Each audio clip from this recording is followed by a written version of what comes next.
Hello, and let's begin by a review of the schematic. The schematic is done in Altium Designer.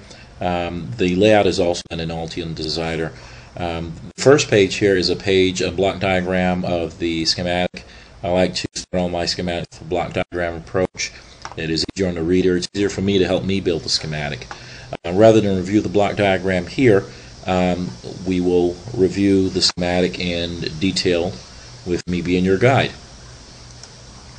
This is the first page of the schematic. This is the main processor, an LPC, NXP LPC 1768-69 clocked at 100 or 120 megahertz. It is an M3 processor, part of the ARM family, very fast. The processor is supported or clocked by two external clocks, the RTC clock clocked at 32.768 kilohertz, and the system clocked at 12 megahertz, which is multiplied up for the peripheral bus as well as the system core of 100 megahertz. Over here to the left, we have the 4x20 LCD display with backlight and contrast. It is a very nice display. It has icons, which was the reason why I gravitated to it as my choice. Here we have some indicator LEDs, to include the USB Connect LED, other LEDs such as would indicate things like the meter, the analog voltmeter, analog ohm meter, that sort of thing. This is the JTAG interface for debug and programming. This is a serial to USB device interface, fairly straightforward. This is the USB interface here with the USB Connect. The USB interface is used for USB mass storage, and of course a USB virtual COM port I implement as well. This is the SD memory. The SD memory is also located off a SPI bus. So we have the USB bus here, we have the SPI bus here.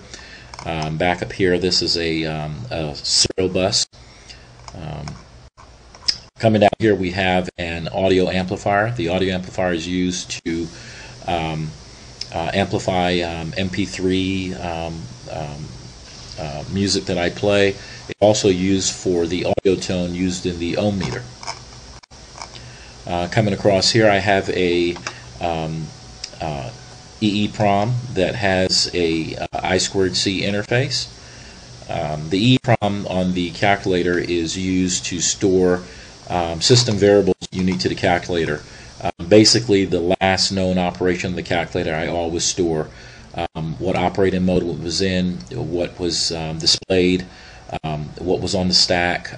Anything that pertains to the calculator is stored in the local E2.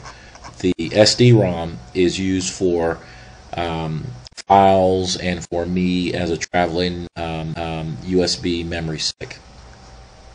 Going to the second page, these two identical devices here make up the CAP Touch Sense device for the calculator.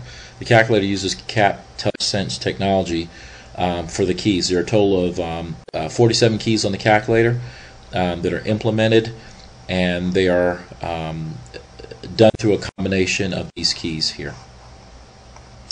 In this lower left-hand corner of the schematic, this makes up the analog volt and ohm meter. It is a relay-less device. All the switching is done by FATs. The analog voltmeter is accurate to well under 1%. I'm going to say it's under 0.5%, but I've yet to finish my measurements. But all indications indicate it's under 0.5%. The ohm meter doesn't have quite the resolution, but I've also managed to get that within 1%. Fairly nice circuit, I must say so for myself. This is the switch-in power supply that is used to power the calculator. It's a 3.3 output. The switch-in power supply is fed by nominally two 20mm coin cells for 6 volts, or it can be powered by the USB device.